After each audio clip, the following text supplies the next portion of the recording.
All right, I'm really excited today to have an interview with somebody named Jacqueline. So, Jacqueline is from the Netherlands. She has written a book called How to Overcome Your Vaginismus. And this book has been translated to English, but it was originally written in your language, Yes. and I have a copy in English. And this conversation today is really about vaginismus and kind of Jacqueline's how she came across this as far as in her own life and how she's helped herself, but also really what is vaginismus and really some basics about it.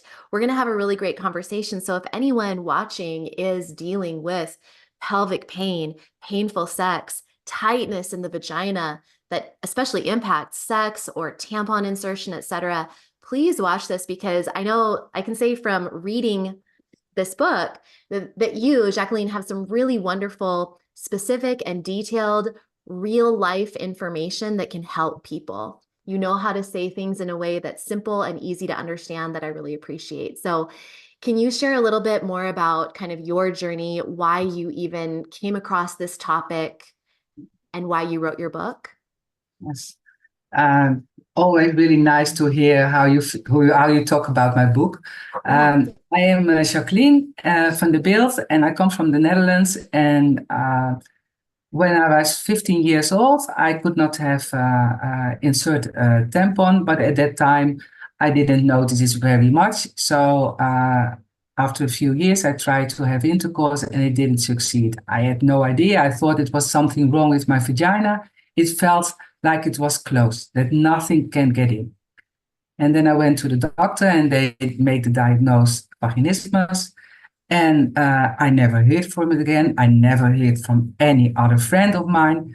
And they say it was between my ears. It was like in the Netherlands we say between the ears. Yes. So it was mental, and I didn't understand because mental, my vagina was closed. Right. And then people say, yes, but some can get in. And I thought, no, nothing can get in because it felt like a wall. So if this is the vagina, it felt like not like this. You see here a little bit open. It felt like sort of this, and nothing can get in. Right. So for me, it was a really long road to overcome it. And I went to many caretakers, many different caretakers, but many times I felt not understood because they say, for example, they say, yes, just allow a finger inside your vagina. And then I thought, yes, if I could do that, then I had done it. And then I dare to ask, sometimes I dare to ask a question, how? And then they did not explain also with the dilators, because in that time also there were dilators. And I saw the dilators and I thought, how? I cannot insert any finger. So how can I insert it? And then they didn't explain anything. So I felt really stupid because I thought, oh, I cannot do this. And I'm even more stupid because there is no explanation, but because everybody else can do it. And that makes my journey really sad, lonely, vulnerable. And in time, by the many coaches I had, I get more confidence. Mhm. I learn more my boundaries, and it was really nice. But there was no opening in my vagina. And then at what moment I got a new friend, and she was really open about her sex life. And she was talking about it was really nice for her. And I was thinking, she has a good sex life. Can I ask her questions? And to be honest, I asked her all questions that I needed to insert a finger. But there were many calls, many meetings together, because every time I asked her, like, how do you do that? And then she said, I have no idea. I have to try. And then I can explain. And then I said, okay, you do this. I try it. And then I said, what happens with that? What happened with that? So I could ask her all questions. Mhm. And and then I met my, now it's my husband. I met my husband. So she could also explain how to do with intercourse. Yeah. So this is a friend I will be grateful for my whole life Yeah. because she dared to speak to me about it, and she didn't. She thinks it's not bad questions. She wants to be really open to me. It was really good to do that. And after I overcome it, then I came in a group of women with vaginismus. And at that time, the woman said to me, Jacqueline, you have to do something with the way you talk about it, the way how you explain, but also the tips you gave us, because with your tips, we are doing it. Because with other tips, we don't dare to do them.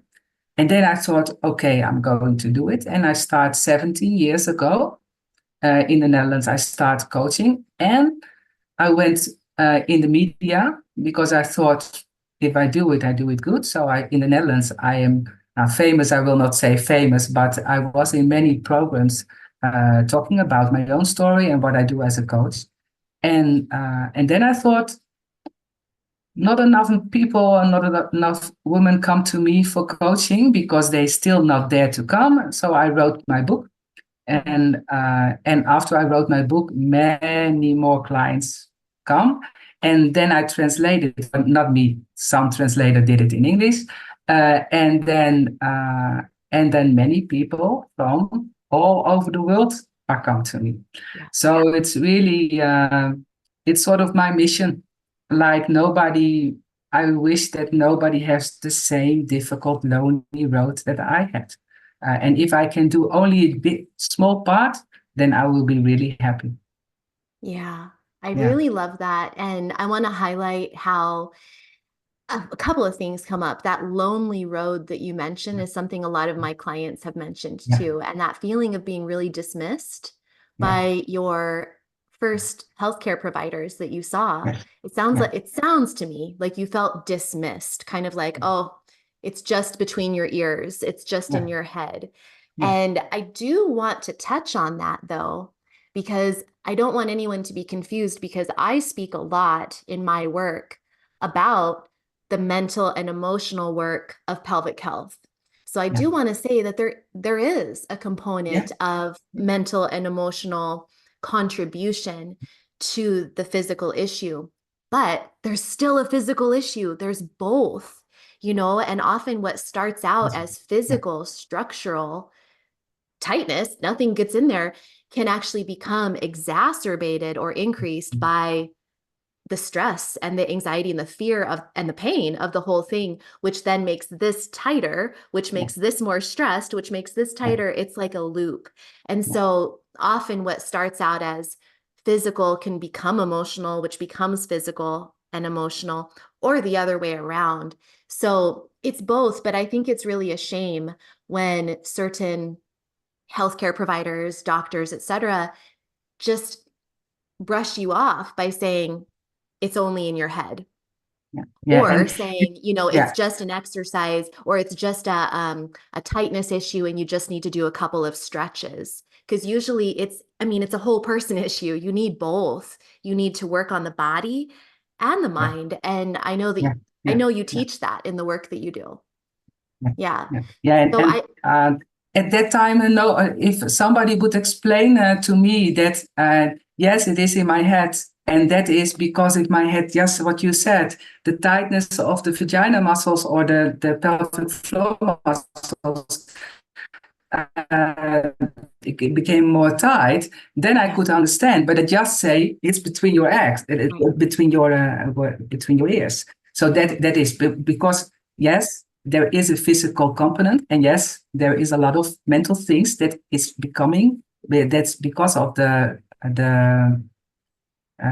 mental things in your head is become more tight in your vagina. Yeah. Yeah. So it needs to be for the solution. It needs to have both parts. Has to be doing things with. Yeah. Right.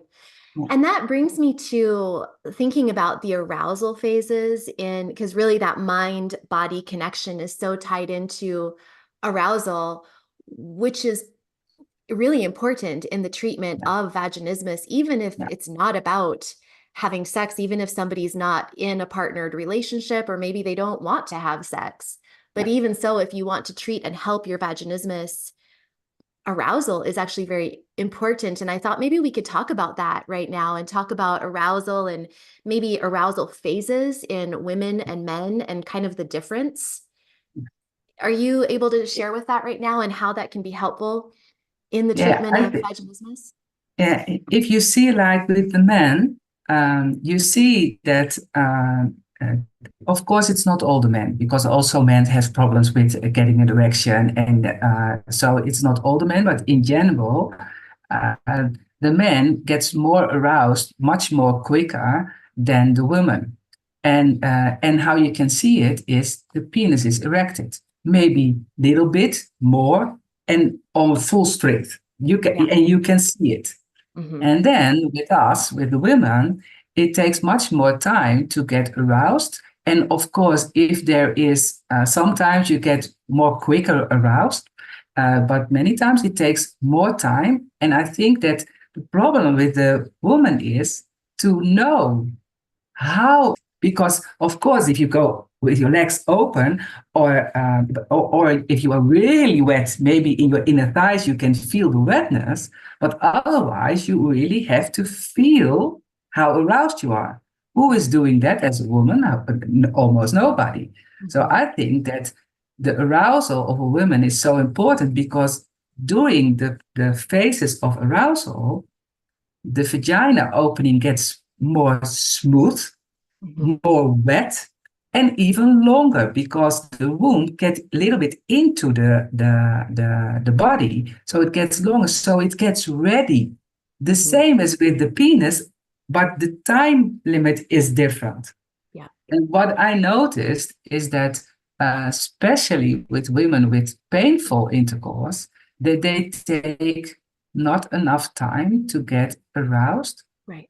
And when it's not wet enough, notice if this is the vagina and it's not wet enough, and you go by the skin, then it can have a little wound or scratch or something. And the problem is, once, I think it's not good, but when you do it again and again and again, then it gets more wounded. And the Yeah. problem is, when this area feels it's not good, it's painful, then the message gets into your brain, this is not good, because the brain only wants us to protect, to be protected. That is the only thing the brain is doing all day. So what it does is, in time, not immediately, but in time, you can get vaginismus because it gets more sore, sore, sore. Yeah. And I think that many women, when they should have taken the time for the arousal, and that it's okay to take the time, it's normal to take the time. It's not that you are special because, oh, you need the time. It's also not that when your husband or your partner says, my former partner needs only 3 minutes. Yes, it doesn't matter that it is. And probably it was too short also. Right. And so the arousal and the wetness is really important. It's just that your body is preparing to allow something inside of your body.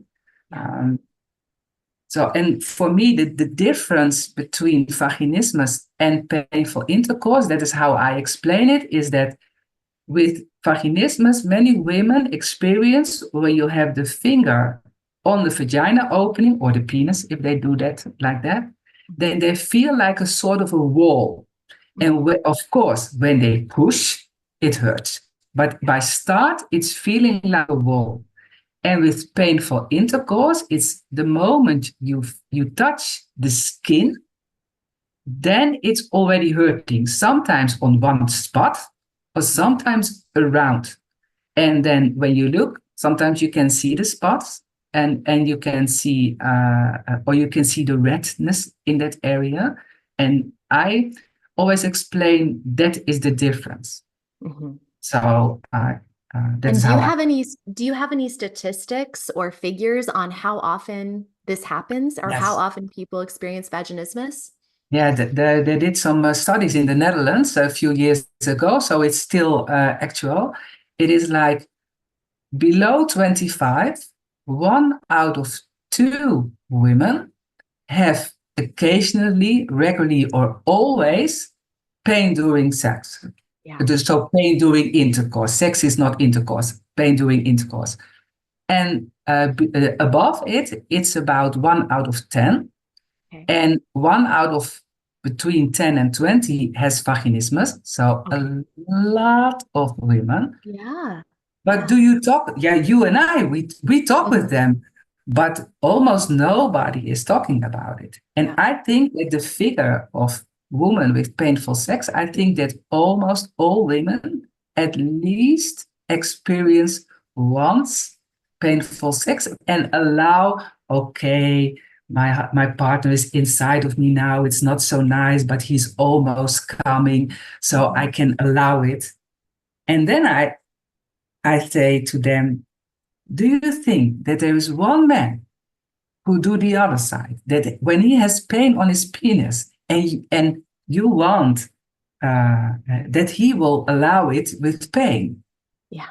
Then they say no. And at the same time, I talk to a lot of men who live with women who allow it with pain, and Oh, they yeah. are so ashamed and they Yeah. feel lousy because they say, ah, Jacqueline, I did not notice it because they say nothing. Should I have noticed it? And they feel really lousy because many men don't like it when you have pain.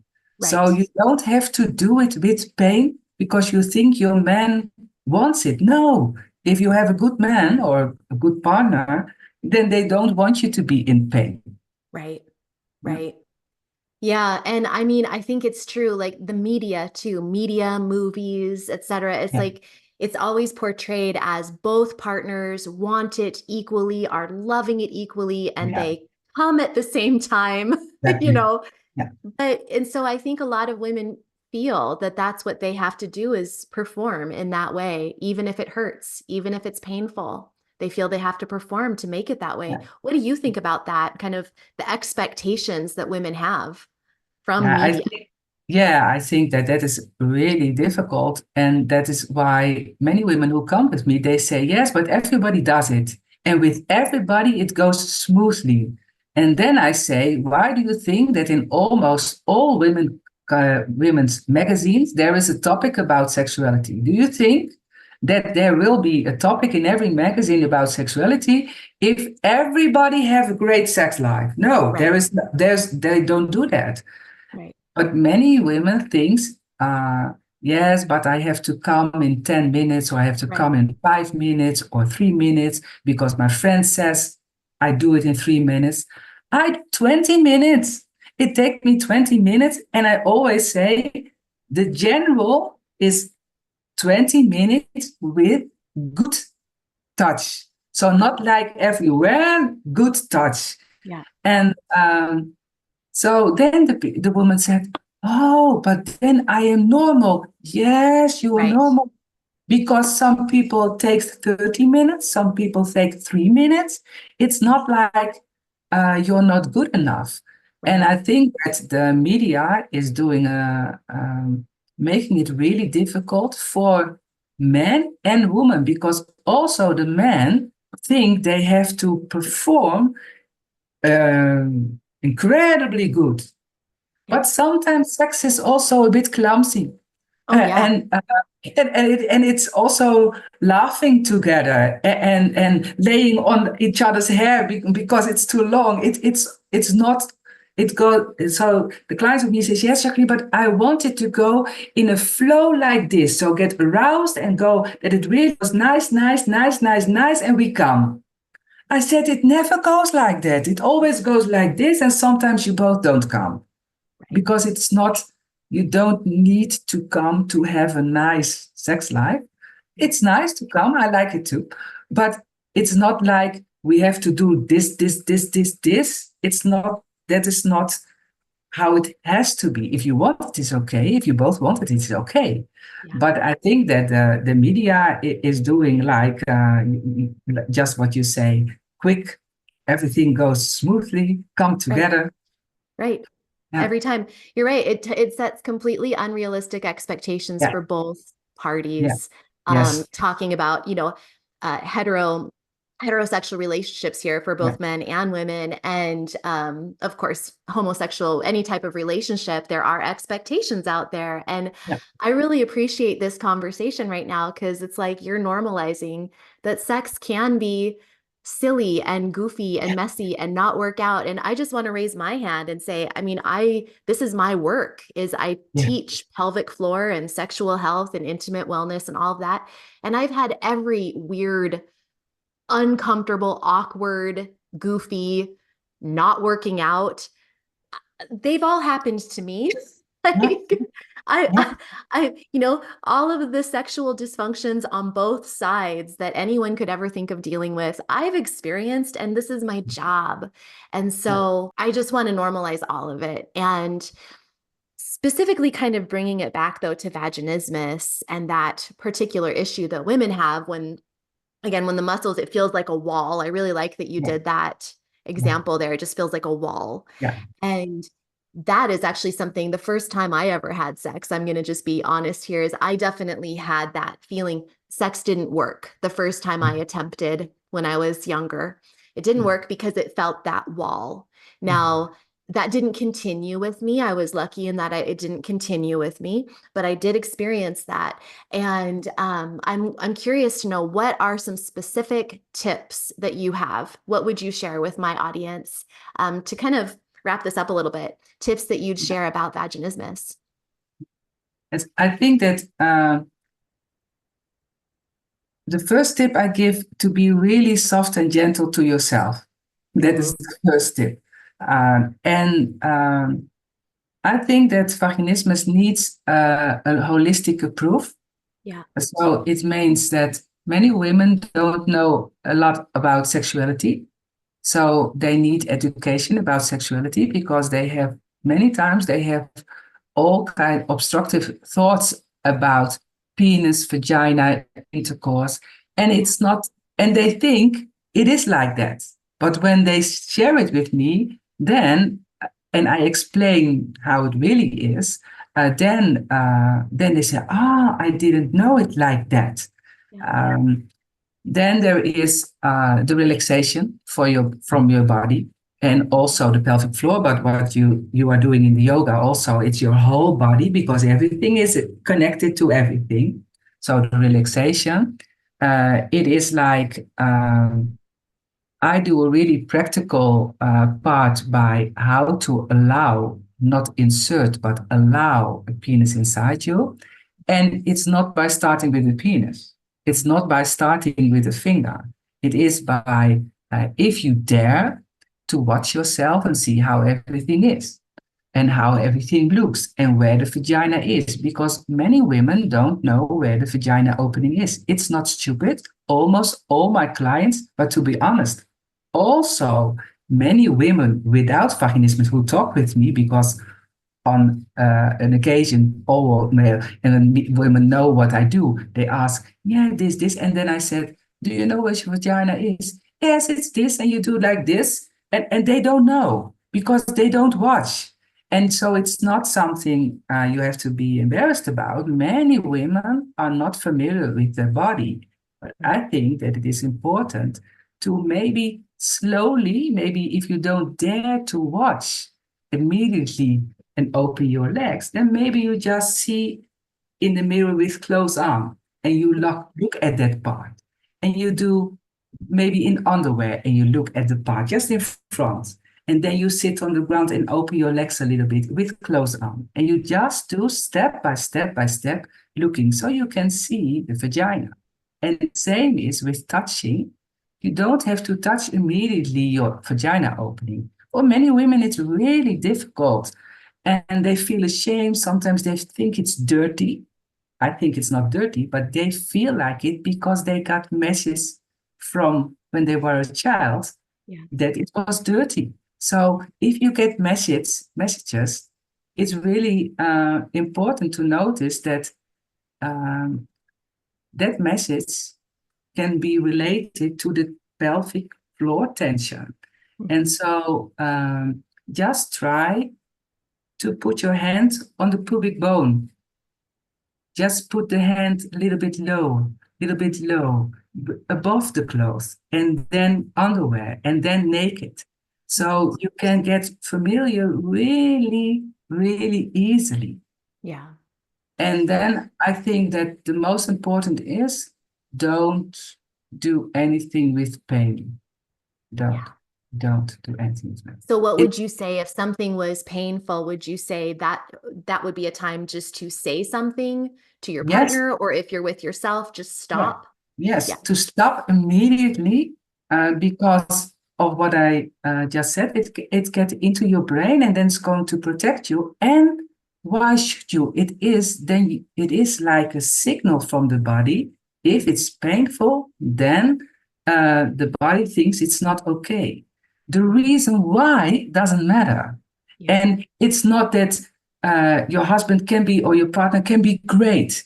The situation can be great, but still your body says no at that moment. You don't, and maybe you don't understand totally why, but your body says no. So you have to find out why your body says no. And most of the time, it's not related to the partner, it's related to some messages you get when you are little, and maybe you forgot them. And I have many women who have really lousy stories about losing the virginity. And then they tell me, and I think, yeah, what do you think? If you hear that kind of lousy, really, really horrible stories, what your brain is doing, they want to protect you. That is one. Yes. And most of the time, it's not one cause that it is that you become to have vaginismus. It's not one cause. It's most of the time it's more causes. Yeah. But I think to be soft and gentle and what I do is I have special technique to allow a finger inside you, and it's really gentle. So don't push. It's really Mhm. it's a little bit difficult to put all the techniques now in this video, Yeah. but don't push because when you push like this, the muscle do like this. Yeah. So And that's be for, gentle. yeah, and that's for finger, that's for dilator, that's Yeah, for pelvic wand or toy or tool, and it's also for penis. Same yeah, with all of yeah, those. Don't yeah, force. Yeah. yeah. And I think that what I want to say is that many women doing dilating Mhm. really rough Yeah. and they're really stressful with it. For Yeah. me, I have a sort of an allergy on the dilation because of my own process. So I do toys.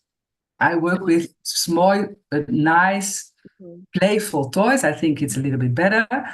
And it's also important to notice because that even if you can allow a toy or a dilator the size of a penis, then also many caretakers, but also many women think, oh, now I can allow a penis. But a penis is something totally different than a dilator. You can do it yourself in your own private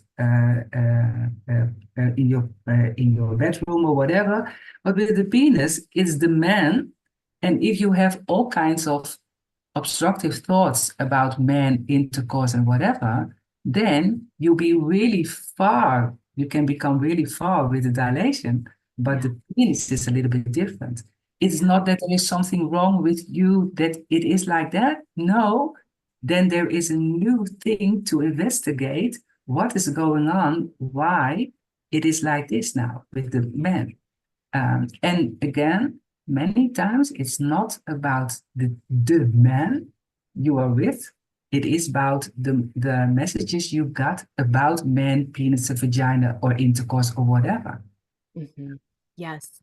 Yeah. Really well said. I mean, I just want to reiterate that the nervous system, our brain, it's a servant of protection. It's always trying to protect us. And so when you have these sometimes unconscious, hidden below the surface memories or thoughts or things you've been told about sex or about the opposite gender or about dirtiness or shame about your vagina or whatever it is, Yeah. it's you're protecting yourself Yeah. by tightening up. It's not something you're trying to do, but it's your nervous system trying to protect you by tightening up.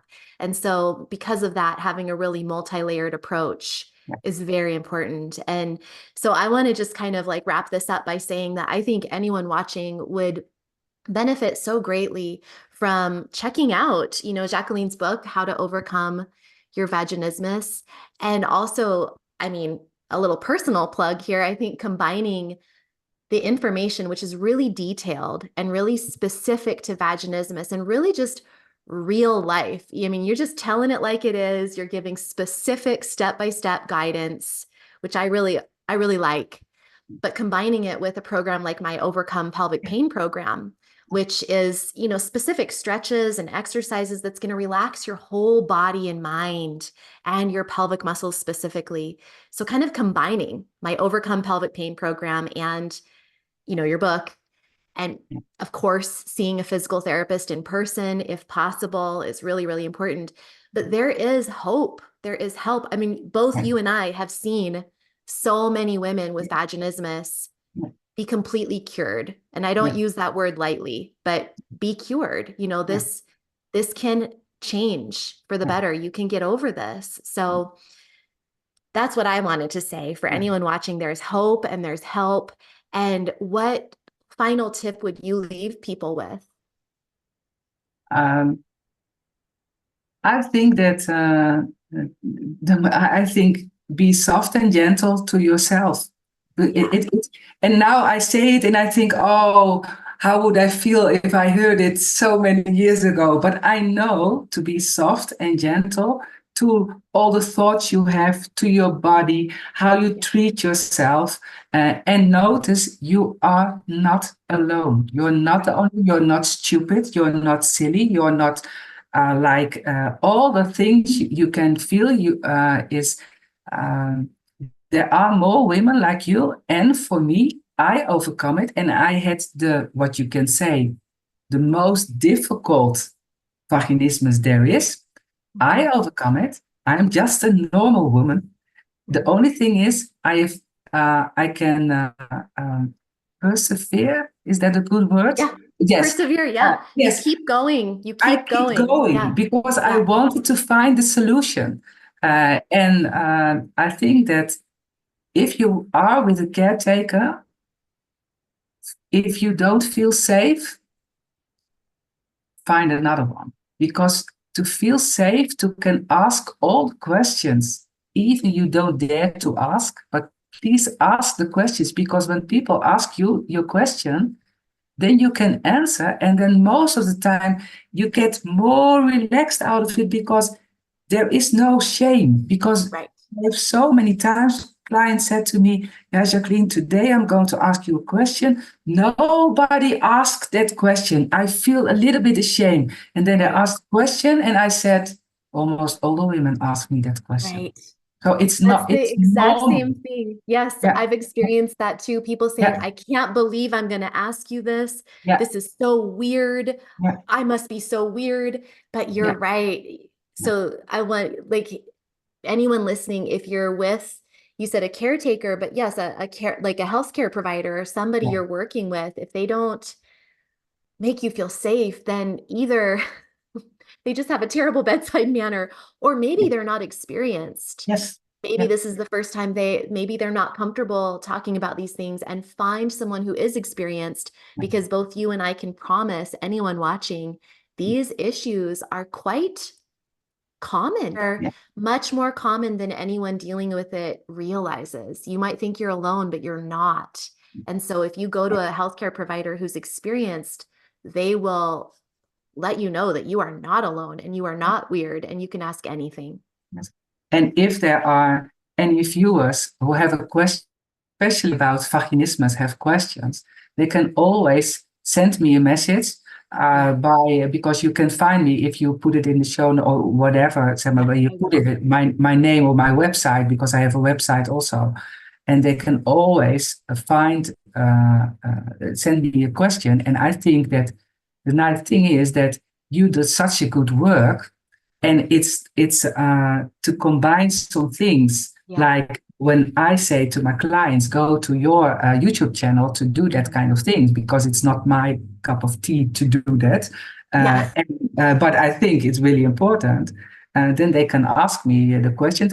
I coach online all over the world, so people can do it. And especially, you can also do the whole program with you. And if you have one or two questions, especially for me, you can ask me one or two questions.